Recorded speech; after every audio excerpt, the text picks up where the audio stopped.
Vatsimpana etny pasteur Ratovelo Roger. Ivavaksika toko.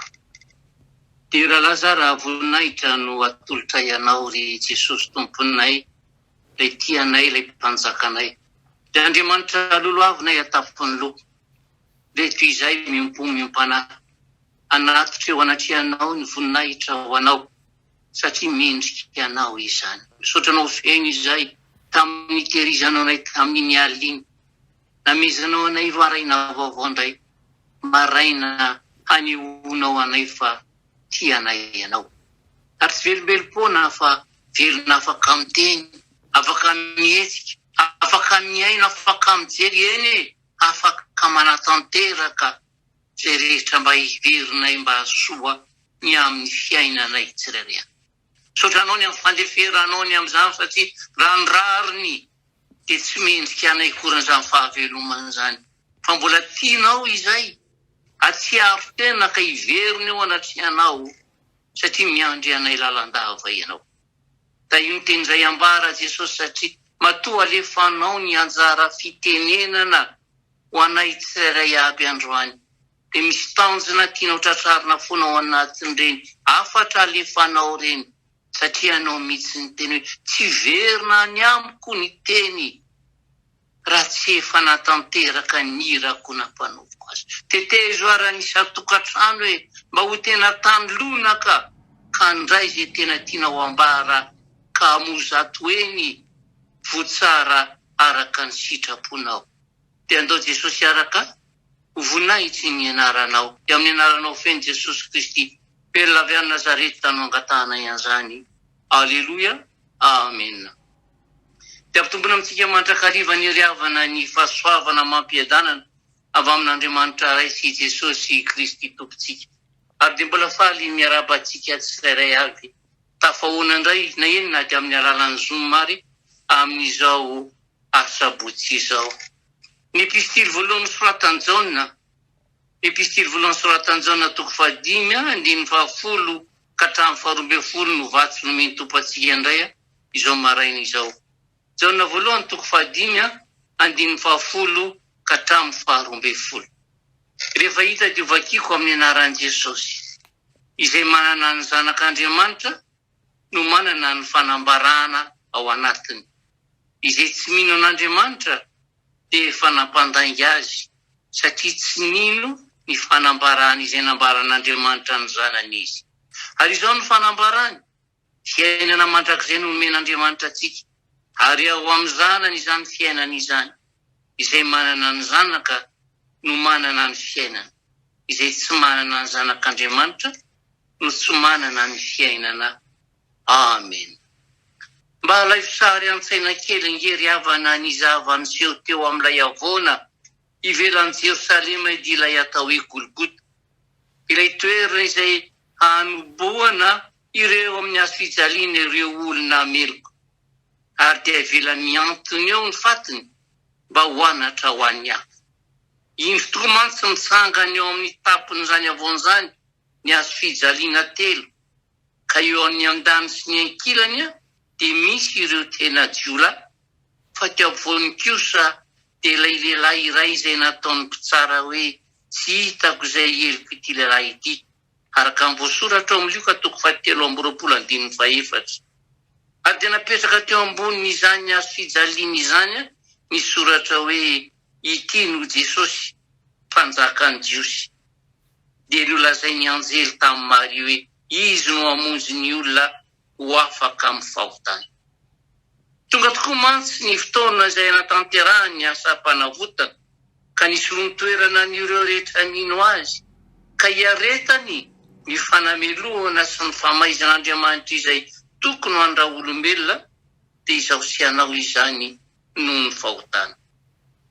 Tsapatsika tsara tokoa ry havana, fa tamin'izany fotoana izany no efa nasehon'Andriamanitra amin'ny harihary fa mizara roa mazava tsara ny toerana izay ho vatantsika rehefa tonga eo amin'ilay fotoana farany. Rehefa tena miatrika an' Jesosy isika, dia Jesosy mpitsara amin'izay fotoana izay ary hamoaka ny didim-pitsarana sahaza ho an'ny tsirairay. Tazana eto tokoa mantsy fa tonga ilay fotoana ampisarahany tompo izay tokony amonjy ny lanitra sy izay tsy ho raisina. Ary dia vao marina amin'izany fa ny anankiray tamin'ireo jolahy dia nanesina naraby an' Jesosy, niziroziry tamin'ny toetra ratsiny, ary dia tsy novalian' Jesosy akory izy. Toa te ilaza aminy aza Jesosy hoe tsy fantatro akory na avitaiza ianao. Ary dia mazava ho azy ry havana hoe makaiza ny lalany izoron'ny fanahin'ity jolahy ity rehefa tapitra eo ny ainy, satria tena nandahan Jesosy hatramin'ny farany izy. Fa ilay faharoa kosa dia nanaiky fa mendrika azy ireo ny famaizana, ary indrindra nanaiky izy fa tsy mba nanao ratsy Jesosy, ary dia tena mino fa Jesosy ilay mpanjakany no andeha ho any amin'ny fanjakany amin'izay izy. Ary dia nangataka tamin'i Jesosy izy hoe Jesosy tsarovy aho rehefa any amin'ny fanjakanao ianao. Ary novalian' Jesosy teo anio ihany izany finoana lehibe izany, anio no iaonanao amiko any am-paradisa.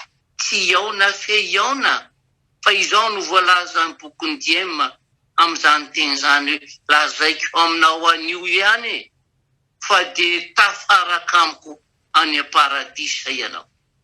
Hiara hitoetra amiko miaraka amin'ilay Andriamanitra mpanjakatsika ianao. Ry havana, tsy maneho ny fihetsika sy ny toetrantsika olombelona ve izany zava-miseho izany? Mbola betsaka tokoa mantsy ny manaraby sy tsy miraharaha an' Jesosy. Ary izay angeny mahatonga ny soratra masina ampatsiahy antsika ao amin'ny bokin'ny Rômanina 2:4 ka hatramin'ny 5 hoe amavonao anie ny hareny famoram-panany sy ny fandeferany ary ny faharopony, ary ny ditranao sy ny fonao tsy mibebaka no iraiketanao fahatezerana ho anao amin'ny andro fahatezerana sy fampisehona ny fitsarana marina an'Andriamanitra. Ary io ry havana no zavatra miseho teo Kalvari tamin'ilay jolahy tsy nanaiky ny bebaka mba handray an' Jesosy. Ary dia mandray ny valikasany izy satria tsy mino ny mahazanak'Andriamanitra an' Jesosy, fa mbola manankina ny momba ny tenany sy ny hoaviny eo amin'izao tontolo izao. Ny tsy fantany ry havana, ary mbola pasehivina amintsika hatrany ihany koa, fa tsy misy ny eo anelanelany izay mino zana, dia ilay zanak'Andriamanitra izany manana fiainana mandrakizay, fa izay tsy mino na ihany koa izay tsy mety mino ny zanaka dia tsy ahita ny fiainana, fa ny fahatezeran'Andriamanitra no mitoetra eo aminy. Jaonina 7:5-30. Ary io fahatezeran'Andriamanitra io no miantraika tamin'ity jolahy tsy nety nino anandry Jesosy ity. Fa ilay jolahy iray kosa nanao dingana ka nanaiky ny tompo, ary tena nibebaka tanteraka ka nahita ny paradisa. Paradisa ilay fonenan'Andriamanitra ary fitoeran'ireo mpino rehetra efa lasa. Ary dia tsaroany atony ry havana ireto zatovolahy efa mamamo miditra tao anatin'ny fiara fitaterana iray, ary nahita nyity iray mpianakaviana avy mivavaka mitondra baiboly teny an-tanany. Tia ampifaly namany ny iray tamin'ireto zatovoka nanontany an'ilay mpianakaviana, ary tamin'ny feo feno vazovazo hoe azafady tompoko, lavitreto ve ny paradisa? Nibanjina an'ilay zatovolahy ilay mpandeka namaly tamin'ny mpitiavana, nefa tamin'ny feo entitra hoe ny paradisa vianaka, dingany iray monja no elanelany misy azy sy anao. Tianao hoe anaka ny anao idingany io izao ankehitriny izao? Ary dia tsy tafandromahandry io zatovy io ka niafara tamin'ny fanaovana ilay dingana ka nandray an' Jesosy. Io ilay dingana nataon'ilay jolahy niteny tamin'i Jesosy hoe tsarovy aho. Ry havana, aiza re no isianao rehefa mialy eto? Fa na iza ianao manaovy izay dingana finoana izay, dingana izay ilaina mba hialana amin'ny fahafatesana ho amin'ny fiainana. Ko azalà ny andro amin'ny salasala fa ataovy ilay dingana amin'ny alalan'ny fibebahana, amin'ny alana fandraisanao an Jesosy ho tena mpatomponao sy tena mpamonjy anao. Ary tsy rapitsona amin'ny andro manaraka fa nio dia ny anio. Dia mba handreny tompo ilaza ny teniny tamin'ilay jolay ihany koa ianao hoe anio no tafaraka amiko any paradisy ianao. Hevery lalandava ary havana ny fanapa-kevitra ilay zanak'adala. Tsy nangatakandro izy fa raha vao nody ny sainy na tsapy izy fa very dia hoy izy hoe iainga aho. Anao dinga ianao ka hamonjy ny fidina any amin'iraiko ilay mpamonjika io sady tia. Ianao izay mangila tsofiny io, mbove ianao mba mahatsapa fa tsy eto ny fitsarany, tsy eto fa misy eto misy fiadanana, ka hiteny ihany koa hoe hialy eto aho satria misy fahalotona mahatonga fandringanana eto. Teny fandringanana mafy ka andeha hiverina eo amin'ny Jesosy tompoko ao, satria eo no anjara toerana tokony ho ahy noho n'ilay rana lasany tao Kalvary. Amen. Ivavako tia tompoko.